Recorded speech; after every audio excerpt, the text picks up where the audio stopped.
Hello everyone, स्वागत है सभी को मेरा एक और वीडियो लेक्चर में, जहां हम लोग पढ़ने वाले हैं motion in a straight line का एक्सटेंडेड टॉपिक, जो कि लास्ट टॉपिक बचा हुआ था, इक्वेशंस ऑफ मोशन।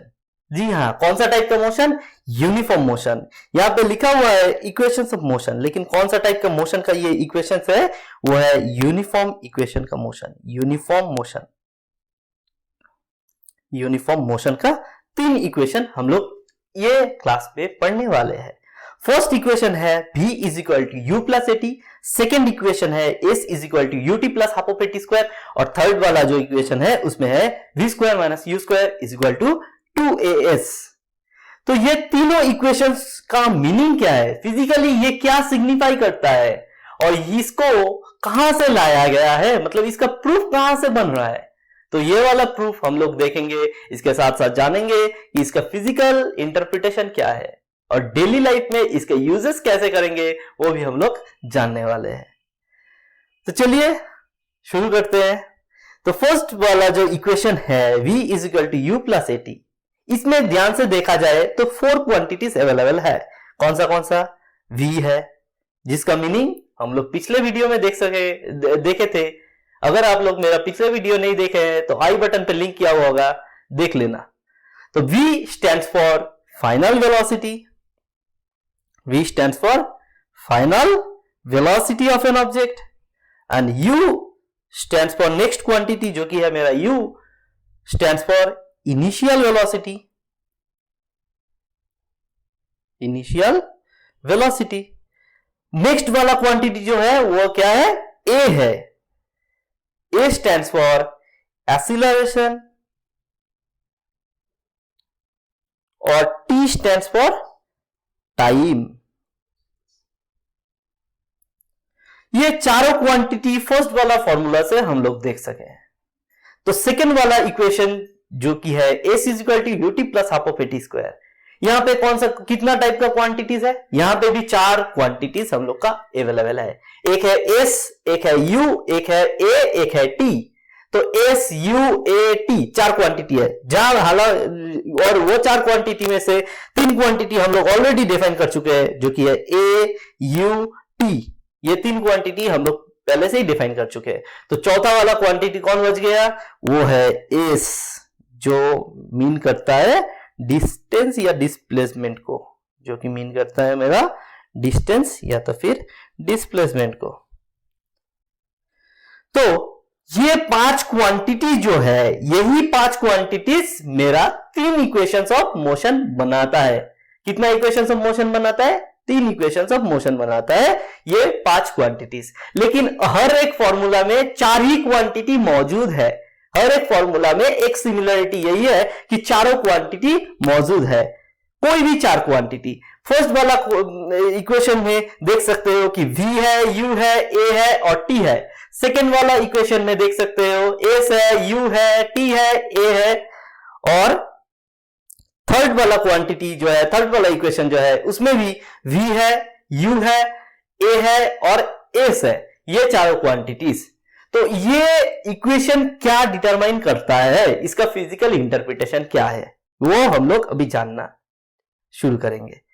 तो यहां पे जो 5 क्वांटिटीज है, और 5 क्वांटिटी हम लोग के लिए क्या ला रहा है? 3 इक्वेशंस ऑफ मोशन ला रहा है। ऊपर में जो दिया हुआ है 3 इक्वेशंस ऑफ मोशन, ये 3 इक्वेशंस ऑफ मोशन कौन ला रहा है? 5 क्वांटिटीज हम लोग के लिए ला रहा है। तो और ये 5 क्वांटिटीज का जो फिजिकल इंटरप्रिटेशन था, मतलब ये वाला क्वांटिटी क्या सिग्निफाई करता है, वो हम लोग पिछले वीडियो में कवर कर चुके हैं। तो अभी इस टॉपिक में हम लोग जानेंगे कि ये 3 इक्वेशंस ऑफ मोशन का फिजिकल इंटरप्रिटेशन। डेली लाइफ में कोई भी मोशन ऑफ एन ऑब्जेक्ट आप लोग अगर जज करते हो, कोई भी ऑब्जेक्ट का मोशन, मान लो कि तुम पैदल चल रहे हो, उसका मोशन आप जज करो। तुम्हारा कोई फ्रेंड दौड़ रहा है फील्ड में, उसका भी जज करो।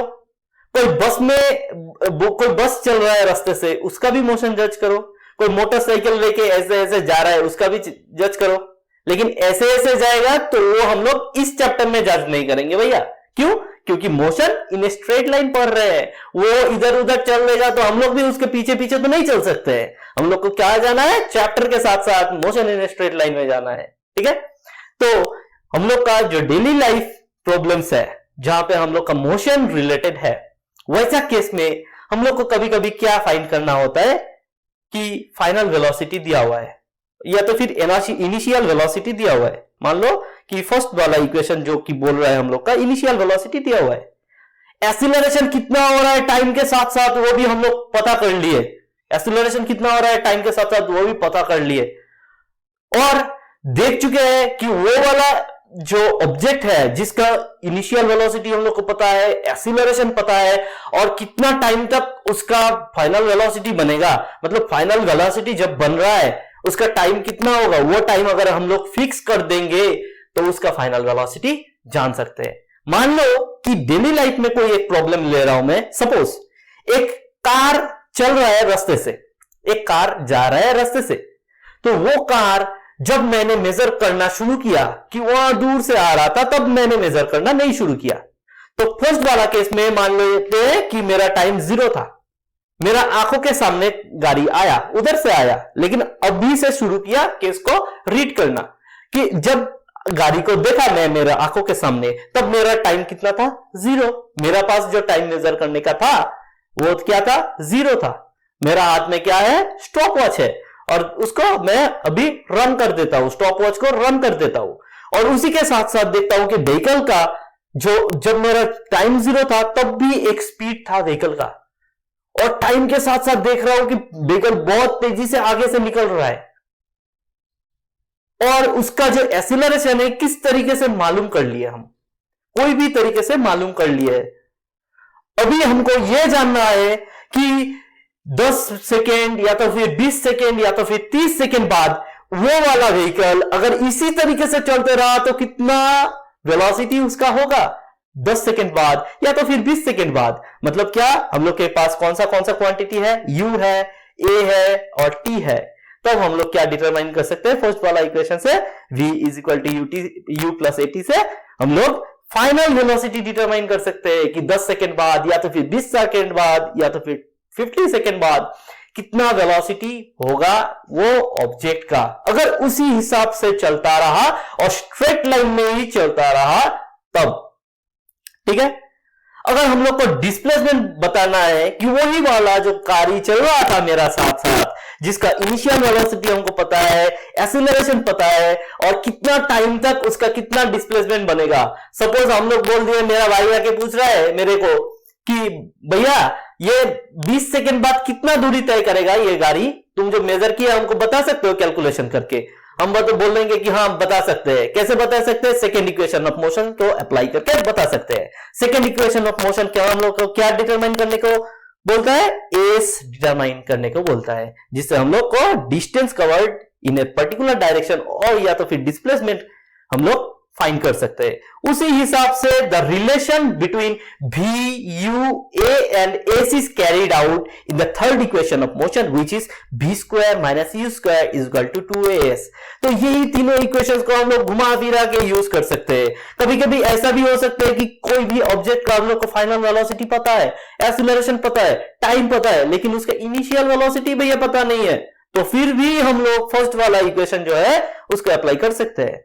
तो ये तीन इक्वेशंस ऑफ मोशन का यही फायदा है कि अगर कोई भी तीन इक्वेशन तीन क्वांटिटी अगर तुम जान लो, ये जो टोटल 5 क्वांटिटीज है इसमें से कोई भी तीन क्वांटिटी तुम कोई भी ऑब्जेक्ट का मोशन के लिए जान सके हो, तो बाकी जो 2 क्वांटिटी तुम्हारा बचा हुआ है ये 2 क्वांटिटी भी तुम आसानी से ये तीनों इक्वेशंस का यूज करके निकाल सकते हो। यही हो गया physical interpretation of 3 equations of uniform motion. जी हां, फिर से गौर करिए वर्ड पे कि यूनिफॉर्म मोशन का ही इक्वेशन है। क्यों? क्योंकि जो वेलोसिटी का डेफिनेशन हम लोग देखे थे और एक्सीलरेशन का डेफिनेशन देखे थे, और ये वाला चैप्टर में हम लोग यूनिफॉर्म मोशन का ही केसेस सॉल्व करते जा रहे थे। पिछले वीडियो में, लास्ट वीडियो में हम लोग जो एक्सीलरेशन वर्सेस टाइम ग्राफ देखे थे उसमें हम लोग देखे थे कि एक्सीलरेशन नॉन यूनिफॉर्म हो जाता है, तो वो उस ग्राफ को हम लोग इस चैप्टर में नहीं डील करते हैं। क्यों? क्योंकि मेरा motion in a straight line है, और motion in a straight line के साथ साथ हम लोग को यूनिफॉर्म मोशन में ही स्ट्रिक्ट रखना होगा हम लोग का सिलेबस के साथ साथ। तो इसीलिए हम लोग नॉन यूनिफॉर्म का केस यहाँ पे अप्लाई नहीं करते हैं। तो देख लेते हैं कि इसका प्रूफ कैसे हो सकता है। ये वाला जो ग्राफ्स है, सॉरी ये वाला जो 3 इक्वेशंस ऑफ मोशन है, इसका ग्राफिकल रिप्रेजेंटेशन हम लोग अभी देखेंगे। क्या देखेंगे भैया? ग्राफिकल रिप्रेजेंटेशन, और ये नहीं, sorry graphical way of solving, graphical way, graphical way से हम लोग ये 3 इक्वेशंस ऑफ मोशन का प्रूफ करने वाले हैं। तो इसलिए हम लोग कौन सा ग्राफ मान लेंगे, कौन सा ग्राफ ले लेंगे? BT graph. बीटी वाला जो कर्व है वो कर्व हम लोग यहां पे एग्जाम्पल के तहत में ले लेते हैं।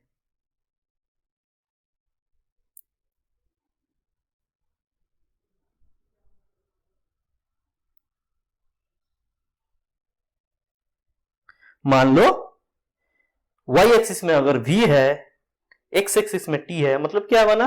बीटी का कर्व बना। बीटी कर्व क्यों? क्योंकि वेलोसिटी का वेरिएशन टाइम के साथ साथ मेजर हो रहा है।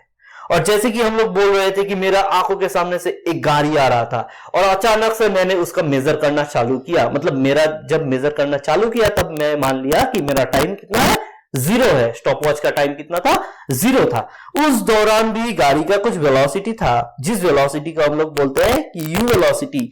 तो जब मेरा टाइम 0 था तब भी गाड़ी का कुछ ऐसा वेलोसिटी था जिसको हम लोग बोलते हैं कि यू मीटर पर second square, let it be. ठीक है, तो यू अगर मीटर पर सेकेंड स्क्वायर, ये हो गया मेरा इनिशियल वेलोसिटी। तो टाइम के साथ साथ क्या कर रहा था? गाड़ी का एक्सीलरेशन था, इसलिए इसका एक स्लोप बनेगा। इसका क्या बनेगा? एक स्लोप बनेगा। स्लोप कहां पे जा रहा है? ऊपर, एवर इंक्रीजिंग स्लोप बन रहा है, मतलब एक्सीलरेशन पॉजिटिव हो रहा है यहाँ पे, मतलब वेलोसिटी क्या हो रहा है? बढ़ रहा है। जितना भी वेलोसिटी था टाइम के साथ साथ वो बढ़ते ही गया। तो मान लेते हैं कि ये वाला जो कर्व है ये 2 पॉइंट पे फिक्स है। एक है मेरा ए पॉइंट और दूसरा है मेरा बी पॉइंट। और बी पॉइंट में जब आया, मतलब गाड़ी का जब फाइनल वेलोसिटी बना, तब मेरा टाइम मान लो कि टी टाइम था। तो अभी भैया इस ग्राफ से हम लोग को क्या दिखाई दे रहा है कि ये जो बीटी कर्व है इससे हम लोग 2 चीज फाइंड कर सकते हैं। क्या 2 चीज? पिछले वीडियो में हम लोग बोले थे कि ये जो बीटी कर्व है उससे हम लोग 2 क्वांटिटीज जैसे कि एरिया और डिस्प्लेसमेंट, सॉरी एरिया और क्या है? स्लोप, ये दोनों क्वांटिटी को यूज करके 2 चीज को मेजर किया जा सकता है। एरिया को मेजर करेंगे तो क्या मिलेगा? डिस्प्लेसमेंट, शॉर्ट में डिस्प लिख रहा हूं, और जो स्लोप को मेजर करेंगे तो क्या मिलेगा हम लोग को? एक्सीलरेशन, जो कि है ए। तो ये दोनों क्वांटिटी को यूज करके हम लोग 3 इक्वेशंस ऑफ मोशन को प्रूफ करने वाले हैं, यही वाला ग्राफ कंसीडर करके। ठीक है, तो पहला वाला केस में क्या था? टाइम कितना था भैया? 0 टाइम था, और फाइनली टाइम कितना हुआ मेरा? टी ही टाइम हुआ। ठीक है, तो मेरा फर्स्ट वाला केस में क्या था? फर्स्ट वाला केस में जब टाइम 0 था तब मेरा वेलोसिटी कितना था? u। लेकिन जब टाइम मेरा t बना, time is equal to t बना, तब मेरा वेलोसिटी कितना था? मान लो कि ये वाला वेलोसिटी मेरा था फाइनल वेलोसिटी, जो कि था v। ठीक है, जो कि था v। तो मेरा फाइनल वेलोसिटी कब बना? t टाइम के बाद मेरा फाइनल वेलोसिटी बना। ये अजम्पशन हम लोग कर लिए है, ग्राफ को भी अच्छी तरीके से ड्रॉ कर लिए है। अभी ये वाला ग्राफ में अगर हम लोग देखा जाए तो हम लोग स्लोप डिटरमिनेशन कर सकते हैं। स्लोप ऑफ द कर्व कहां से कहां तक वेरी कर रहा है? ए पॉइंट से लेके बी पॉइंट तक वेरी कर रहा है। मतलब क्या हम लोग को स्लोप डिटरमिनेशन के लिए क्या चाहिए होगा? एक छोटा सा ट्रायंगल, जो कि होगा 90 डिग्री और राइट एंगल ट्रायंगल होगा। ऐसा वाला ट्रायंगल हम लोग को चाहिए होगा डिटरमिनेशन के लिए, और ये वाला पॉइंट को हम लोग मान लेते हैं सी पॉइंट। ठीक है, और ये वाला पॉइंट को हम लोग मान लेते हैं D point, let it be. अभी देखो ये वाला केस में क्या हुआ? अगर स्लोप डिटरमाइन करते हैं, स्लोप क्या देगा हम लोग को? एक्सीलरेशन देगा। क्या देगा? एक्सीलरेशन देगा। और यही वाला जो स्लोप है कैसे डिटरमाइन किया जा सकता है? स्लोप डिटरमाइन किया जा सकता है y एक्सिस का variation with respect to x axis का वेरिएशन करके। मतलब जो कॉफिशिएंट निकलेगा y एक्सिस का वेरिएशन बाई x एक्सिस का वेरिएशन से, वही कॉफिशिएंट हम लोग को स्लोप डिटरमाइन करने को हेल्प करेगा। और स्लोप ही क्या बोलेगा हम लोग को? एक्सीलरेशन। जितना स्लोप रहेगा उतना ही भैया एक्सीलरेशन है हमारा। ठीक है, तो delta y is equal to कितना हुआ मेरा?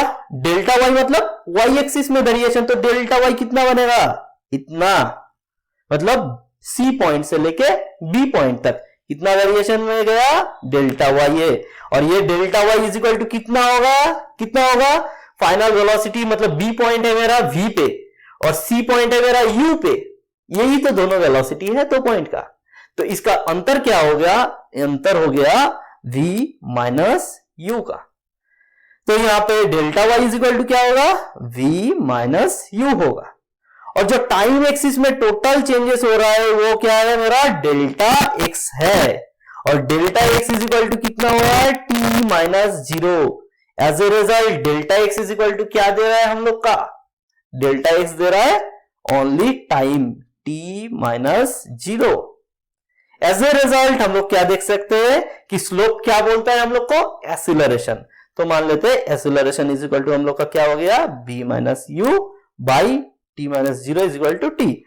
देयरफॉर साइड चेंज करते हैं यहाँ पे फटाक से, तो a इंटू टी, टाइम को इधर लाते हैं तो multiplied is equal to v minus u. और इस तरीके से भी लिख सकते हैं, u को इधर लाते हैं तो plus at is equal to v। और हम लोग बोल सकते हैं कि v is equal to u plus at। बहुत आसानी से हम लोग प्रूव कर लिए है एक्सीलरेशन का फॉर्मूला ग्राफिकल वे में। ठीक है, और यही हो गया हम लोग का इक्वेशन नंबर 1। क्या बना? Equation number 1। अभी हम लोग ये वाला जो ग्राफ है इसका स्लोप तो डिटरमाइन कर लिए है, मतलब जो स्लोप था ये स्लोप से हम लोग एक्सीलरेशन का डिटरमाइन कर लिए है। और एक्सीलरेशन का फॉर्मूला जो डिटरमाइन किए हैं उसी से हम लोग को इक्वेशन नंबर 1 मिल गया। लेकिन दूसरा वाला जो क्वांटिटी है area is equal to displacement, area is equal to displacement, इसको ध्यान में रखते हुए चलिए देखते हैं बाकी दो फॉर्मूला आता है कि नहीं आता है। ठीक है,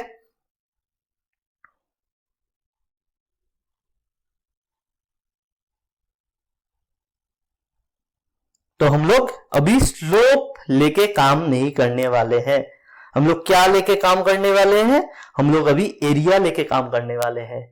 और area under the curve a b, मतलब ये जो दो पॉइंट है, जो दो पॉइंट है मेरा ए पॉइंट और बी पॉइंट, इसके नीचे कितना एरिया बन रहा है? ये टोटल एरिया कैसे सिग्निफाई होगा? ये वाला पोर्शन से, मतलब ये जो टोटल एरिया है ये वाला टोटल एरिया इतना तक है।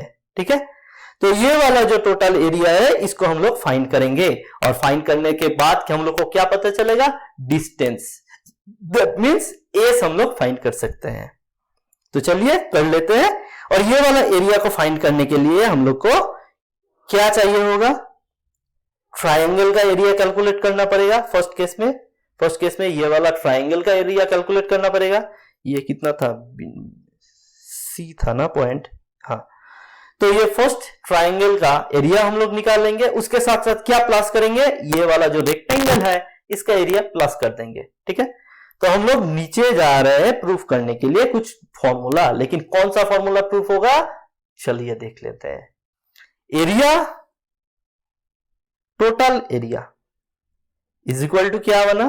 Total area under the curve, under the curve is equal to क्या हुआ? Total area under the curve is equal to area of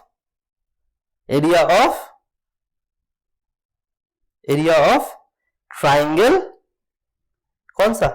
ACB, area of the triangle ACB plus area of rectangle, कौन सा है? ACDO। तो area क्या है? ACDO, ये है मेरा रेक्टेंगल का एरिया। तो half of base of height हो जाएगा हमारा, half of base into height कहलाएगा मेरा ट्राइंगल का एरिया, प्लस हो जाएगा area of rectangle ACDO is equal to length into width, ये हो जाएगा मेरा एरिया ऑफ रेक्टेंगल। तो यहां पे हाफ, ट्रायंगल में देखेंगे तो बेस कौन सा है, बेस है मेरा AC, AC हो गया बेस, और यही जो AC है, AC किसके साथ साथ इक्वल है, OD के साथ साथ इक्वल है, अभी हम लोग देखेंगे। और जो हाइट हो गया मेरा, ये हाइट कितना हुआ, एक सेकेंड, हाइट कितना हो गया, हाइट हो गया मेरा C से लेके B तक, या तो फिर B से लेके C तक, इतना बना मेरा हाइट ट्रायंगल का। तो कितना हुआ, BC, हाइट कितना हुआ, BC।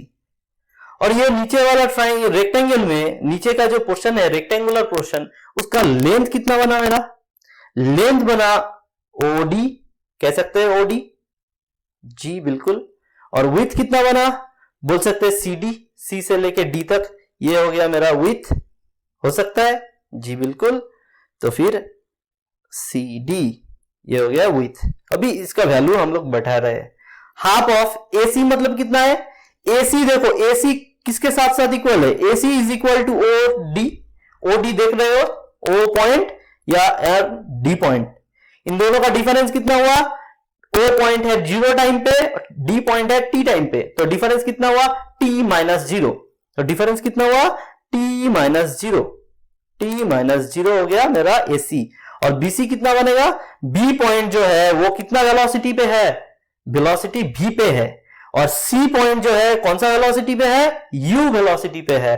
तो B पॉइंट हो गया V में और C पॉइंट हो गया U में, तो इन दोनों का अंतर कितना हुआ, V माइनस U, तो इन दोनों का अंतर कितना हुआ, V माइनस U।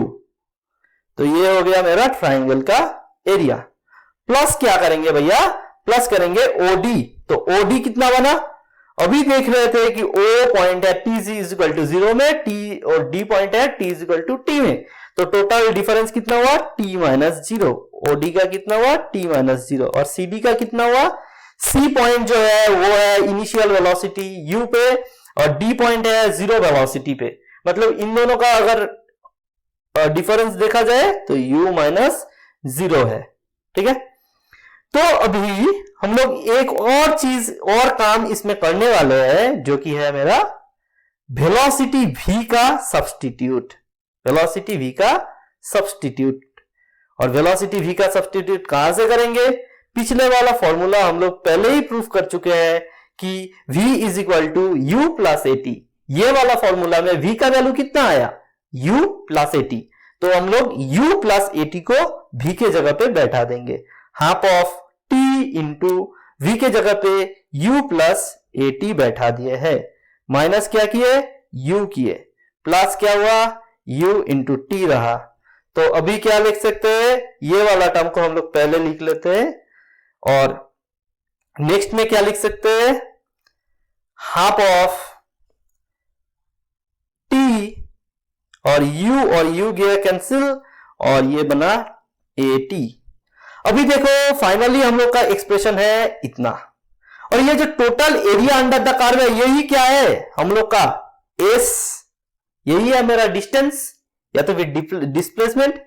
तो ये S इज इक्वल टू कितना हुआ, U into T plus half of A और T इंटू T स्क्वायर, ये वाला बना मेरा सेकेंड फॉर्मूला। क्या बना ये, सेकेंड फॉर्मूला। तो सेकेंड फॉर्मूला भी ग्राफिकली हम लोग डिटरमाइन कर लिए हैं, तो ये वाला बना हम लोग का सेकेंड फॉर्मूला। तो इस फॉर्मूला में क्या किया हम लोग, इसको प्रूव करने के लिए हम लोग पहले एरिया अंडर द कर्व लिए हैं, और एरिया को दोनों हिस्सों में बांट दिया है, एक हो गया मेरा रेक्टेंगल का एरिया और दूसरा हो गया ट्राइंगल का एरिया, और वैल्यू सब्स्टिट्यूट करते रहे फॉर्मूला के हिसाब से, और थोड़ा सा अरेंज किए, और कौन सा पुट किए यहाँ पे, substituting the value of V from equation 1 that has already proved previously। तो वो वाला प्रूफ किया गया जो फॉर्मूला था मेरा, वो बैठा दिया गया, ठीक है। वो बैठाने के बाद हम लोग को इतना मिल रहा है, ठीक है। और नेक्स्ट वाला फॉर्मूला हम लोग प्रूफ करने जाए तो इसको ऐसे प्रूफ करेंगे, फिर लेंगे हम लोग total area under the curve, total area under the curve. और यही जो है total area under the curve, ये तो डायरेक्ट भी लिख सकते हैं। ट्राइंगल और रेक्टेंगल में हिस्सों में बांटे थे हम लोग, लेकिन यहां पे हिस्सों में नहीं बांटना है, डायरेक्टली हम लोग को क्या बोलना है कि ट्रापेजियम का एरिया, मतलब एरिया ऑफ ट्रापेजियम। कौन सा ट्रापेजियम देख लेते हैं।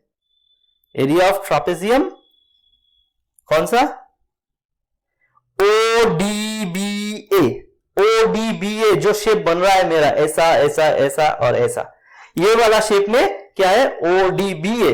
तो ODBA क्या हो गया मेरा, ट्रापेजियम हो गया। ODB फिर है A is equal to area of trapezium. कैसे पता चलता है, half of sum of parallel sides, sum of parallel sides into height. अभी ये ट्रापेजियम में पैरेलल साइड कौन सा है भैया, पैरेलल साइड कौन सा है बोलो।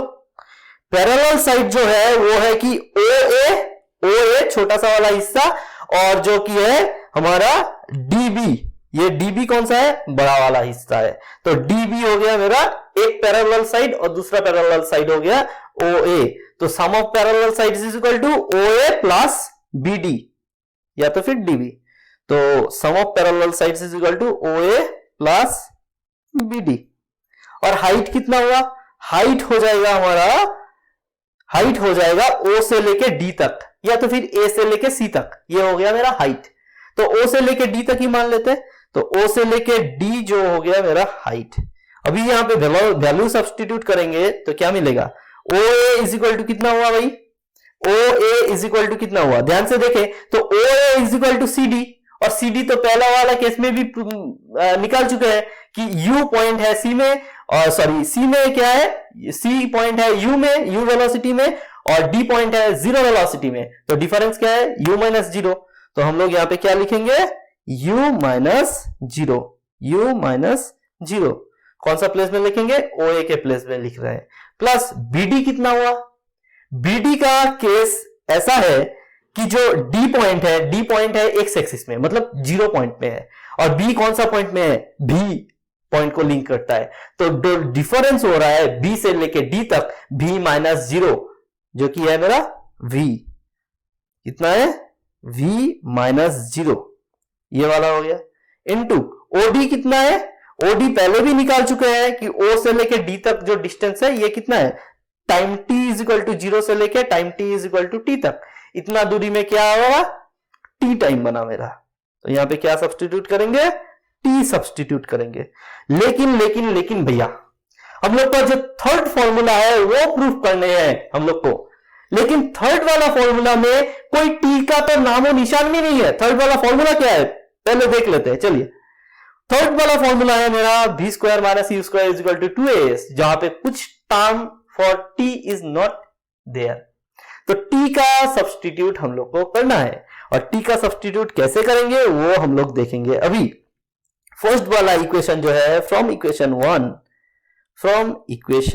1, एक नंबर इक्वेशन को हम लोग देखेंगे तो वहां से क्या मिलता है, v is equal to u plus a into t, और यहां से हम लोग पता करेंगे तो v minus u is equal to a into t, और हम लोग ये भी बोल सकते हैं कि t is equal to v minus u by a।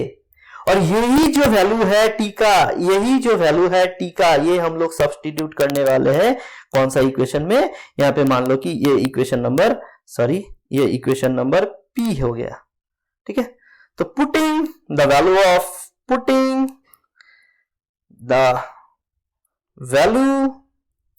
Of t in equation p क्या होगा हमारा, putting the value of t in equation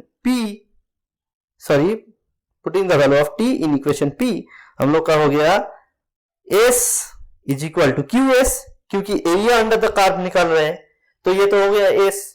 area क्या बोलेगा, डिस्टेंस देगा हम लोग को, डिस्प्लेसमेंट देगा, तो is equal to half of u minus 0 मतलब u, और प्लस क्या हो गया v माइनस 0 मतलब v, तो u प्लस v यहां पे रहा। और यहाँ पे टी के जगह पे क्या सब्सटीट्यूट करेंगे, v minus u by A substitute करेंगे। करने के बाद हम लोग को क्या आया, हाफ ऑफ ये v minus v plus you को, u प्लस v को हम लोग v प्लस यू लिख सकते हैं, ये भी लिख सकते हैं। तो v माइनस यू हो गया डिवाइडेड बाई क्या हो गया a। अभी देखो ऊपर का जो दो क्वांटिटी है a plus b into a minus b के ऑर्डर में है, तो इसको हम लोग कौन सा फॉर्मूला से रिप्लेस कर सकते हैं, एल्जेब्रिक एक्सप्रेशंस का जो फॉर्मूला होता है हम लोग का एल्जेब्रा में पढ़े थे, उसमें क्या था, a plus b into a minus b is equal to v square minus b square. तो वही वाला फॉर्मूला यहाँ पे भी अप्लाई हो गया, तो V square minus you square आ गया इज डिवाइडेड बाई 2a। तो ये कितना हुआ, ये हो गया s, ये क्या हुआ s, और साइड चेंज कर लेते हैं तो क्या मिलेगा, v square minus you square is equal to 2as, जो कि है मेरा थर्ड फॉर्मूला। तो in this way we can represent all this three equations of uniform motion in a graphical sense, in a graphical sense. Assuming the VT curve, we can just take out the three equations of motion in this way.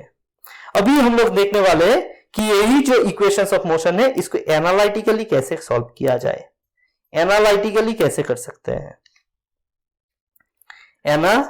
Analytically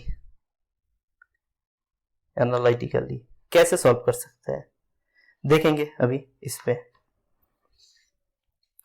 तो first वाला equation को proof करने के लिए हम लोग को क्या एजम्पशन करना होगा, definition of acceleration, definition of acceleration. और डेफिनेशन ऑफ एक्सीलरेशन से हम लोग को क्या पता चलता है कि एक्सीलरेशन इज इक्वल टू क्या है, change in velocity, change in velocity. Analytically proof मतलब क्या है, एनालिटिकली प्रूफ मतलब कोई भी ग्राफ का हेल्प नहीं लेके बस ऐसे थियोरी को अप्लाई करके ही प्रूफ कर रहे हैं, तो मतलब एक्सप्रेशन से प्रूफ कर रहे हैं। तो डिटर्मिनेशन, डिफिनेशन ऑफ एक्सीलरेशन क्या बोल रहा है हम लोग को कि acceleration is equal to change in velocity by change in time और टाइम टेकन। ठीक है, ये हो गया मेरा। अभी मान सकते हैं कि चेंज इन वेलोसिटी मतलब क्या है, कोई भी ऑब्जेक्ट का फाइनल वेलोसिटी हुआ v और उसका इनिशियल वेलोसिटी कितना था u, तो चेंजेस कितना आया भाई, v minus you, final minus initial, यही तो होगा चेंज। और टाइम कितना हुआ, टोटल टाइम मान लेते हैं कि t। तो देखो डेफिनेशन से ही हम लोग को मिल गया कि साइड चेंज अगर करें तो हम लोग को ये मिलेगा कि at is equal to v minus u, जिससे कि हम लोग को क्या पता चलेगा, v is equal to u plus at। बहुत आसान तरीके से हम लोग analytically v is equal to ut को प्रूफ कर चुके हैं। ठीक है, तो एनालिटिकली अगर सेकेंड फॉर्मूला को हम लोग प्रूफ करना है तो सेकेंड फॉर्मूला को हम लोग प्रूफ करेंगे डिस्टेंस का कॉन्सेप्ट से। कौन सा, कैसा कॉन्सेप्ट से, डिस्टेंस का कॉन्सेप्ट से। तो डिस्टेंस इज इक्वल टू हम लोग को क्या है, distance is equal to average velocity, average velocity into time, ये हो गया हम लोग का डिस्टेंस। और डिस्टेंस इज इक्वल टू हम लोग क्या इंप्लाई करते हैं, s is equal to average velocity. क्या हुआ, एवरेज वेलोसिटी होगा वही वेलोसिटी, मान लो कि इनिशियली कैसे कहां से शुरू हो रहा था, यू से शुरू हो रहा था, मतलब इनिशियल वेलोसिटी मेरा था यू और फाइनल वेलोसिटी था v। तो यहां पे अगर एवरेज वेलोसिटी का बात किया जाए तो एवरेज वेलोसिटी क्या बनेगा, दोनों का सम डिवाइडेड बाय 2। दो पैरामीटर्स है मेरा, एक है v और एक है u, तो final plus initial divided by 2, ये हो गया मेरा इनिशियल सॉरी एवरेज वेलोसिटी। क्या हो गया, ये एवरेज वेलोसिटी इनटू टाइम है मेरा, क्या है, टाइम। तो ये हो गया मेरा टाइम, और टाइम को कैसे रिप्रेजेंट करते हैं हम लोग, t से रिप्रेजेंट करते हैं। तो रहने देते हैं इसको। अभी इज इक्वल टू इसको क्या प्रूफ करना है हम लोग को, सेकेंड इक्वेशन ऑफ मोशन। और सेकेंड इक्वेशन ऑफ मोशन में v का कोई फॉर्म है क्या, कौन सा था सेकेंड इक्वेशन ऑफ मोशन, ये था s is equal to ut plus half of at square. यहां पे कोई भी v का टर्म है नहीं है, तो हम लोग ये वाला जो टर्म जहां पे हम लोग का आ रहा है s is equal to v plus u by 2, ये v को हटा देते हैं। कैसे हटा देंगे, वही वाला फर्स्ट वाला इक्वेशन ऑफ मोशन से, जो कि है v is equal to u plus at. तो v के जगह पे हम लोग सब्सटीट्यूट कर देंगे क्या, u प्लस एटी सब्सटीट्यूट कर देंगे, और इसके साथ साथ क्या प्लस हो रहा है, u प्लस हो रहा है डिवाइडेड बाई 2, ये हो गया मेरा। और इसके साथ साथ क्या मल्टीप्लाइड है, टाइम मल्टीप्लाइड है, इज इक्वल टू क्या मिलेगा, इज इक्वल टू मिल रहा है u plus u is equal to 2u plus at divided by 2 into क्या है, टाइम है, इंटू क्या है, टाइम है, ऊपर में इंटू हो रहा है टाइम, तो टाइम से मल्टीप्लाई करते हैं तो क्या आता है 2ut प्लस at स्क्वायर आ रहा है, डिवाइडेड बाई 2 हो गया। अभी क्या करेंगे, एलसीएम करते हैं, तो एलसीएम का कुछ नियम ऐसा भी होता है कि मतलब दो टर्म है डिवाइडेड बाय वन टर्म, दो टर्म का एल्जेब्रिक सम है divided by sum term can be written in the form u 2ut divided by t 2 plus at square by 2। मतलब ये स्टेप अगर तुमको मालूम है तो ये स्टेप से ये स्टेप जा सकते हो, तो वही ने किया, उल्टा तरफ चल दिया हम बस। और इससे हम लोग को क्या पता चला, हम लोग को ये पता चला 2 2 गया कैंसिल, और फाइनली क्या मिला हम लोग को, s इज इक्वल टू क्या रह गया, ut रह गया प्लस हाफ रह गया फैक्टर at स्क्वायर के साथ। तो ये हो गया मेरा सेकेंड इक्वेशन ऑफ मोशन, क्या हो गया, सेकेंड इक्वेशन ऑफ मोशन हो गया। ठीक है, तो एनालिटिकली हम लोग दो फॉर्मूला अब तक प्रूव कर चुके हैं, तो थर्ड फॉर्मूला भी देख लेते हैं कि कैसे प्रूफ किया जाता है। थर्ड फॉर्मूला भी प्रूफ करने के लिए हम लोग को क्या एजम्पशन करना होगा, एरिया का, सॉरी एरिया मतलब ग्राफिकल वे में एरिया की कर रहे थे, तो यहां पे क्या लेंगे, डिस्टेंस का, डायरेक्ट क्या लेंगे, डिस्टेंस का जो थियरी है वो लेंगे, distance. Distance is equal to, फिर वही फॉर्मूला दोहराएंगे कि एवरेज वेलोसिटी इनटू टाइम। लेकिन भैया जो थर्ड फॉर्मूला है उसमें कोई टाइम का जिक्र नहीं है, थर्ड वाला फॉर्मूला में कोई भी टाइम का जिक्र नहीं किया गया है। मतलब मेरा जो थर्ड वाला फॉर्मूला था वो क्या था, v square minus you square is equal to 2as, और ये वाला फॉर्मूला में कोई भी टाइम का टर्म इंक्लूडेड नहीं है।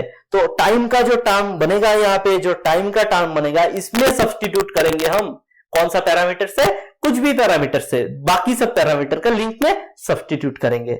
तो डिस्टेंस इज इक्वल टू क्या हो गया, s, और एवरेज वेलोसिटी क्या बताए हम लोग कि v plus u by 2 final plus initial divided by 2, ये हो गया एवरेज वेलोसिटी। और टाइम का रेस्पेक्ट में अगर टाइम में हम लोग को सब्स्टिट्यूट करना है तो क्या करेंगे, देखो अगर फर्स्ट इक्वेशन ऑफ मोशन है मेरा v is equal to u plus at, तो यहां से हम लोग क्या मिलता है कि v minus u by a is equal to t मिलता है कि नहीं मिलता है, बिल्कुल मिलेगा।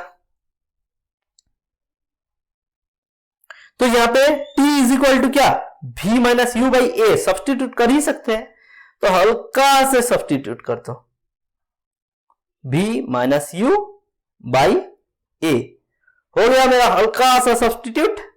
तो हल्का सा सब्स्टिट्यूट होने के बाद देखो फिर से ऊपर में वही फॉर्मूला आ रहा है, v plus u into v minus u, मतलब a plus b into a minus b. फिर एल्जेब्रा का हेल्प लिए हम और बोल दिए कि ऊपर में आएगा v square minus you square, यानी कि a plus b into a minus b is equal to a square minus b square, वो वाला फॉर्मूला से, और डिवाइडेड बाय क्या रह गया नीचे 2a, और इधर लेफ्ट हैंड साइड में क्या बचा हुआ है, s भैया इधर बचा हुआ है। तो 2a को इधर लाते हैं, साइड चेंज करते हैं, तो 2as मल्टीप्लाइड हो जाता है v square minus you square से, और u स्क्वायर को इस तरफ लाएंगे तो क्या हो जाएगा, प्लस हो जाएगा। तो v square is equal to u square plus 2as, ये हो गया मेरा थर्ड इक्वेशन ऑफ मोशन। और इसका ऐसे भी रख सकते थे, ऐसे भी रख सकते थे जहां पे v square minus you square is equal to 2as हम लोग का थर्ड एक्सप्रेशन है। So in this way we can derive all these three formulas of equations of motion in a smooth way by two ways, that is graphically one and another one is analytically। graphically solve करने के लिए हम लोग को क्या आवश्यकता होता है, VT कर्व का आवश्यकता होता है, और एनालिटिक फॉर्मूला एनालिटिकली प्रूफ करने के लिए हम लोग को एक्सीलरेशन का डेफिनेशन, एक कॉन्सेप्ट, सेकेंड कॉन्सेप्ट क्या था, distance is equal to average velocity into time.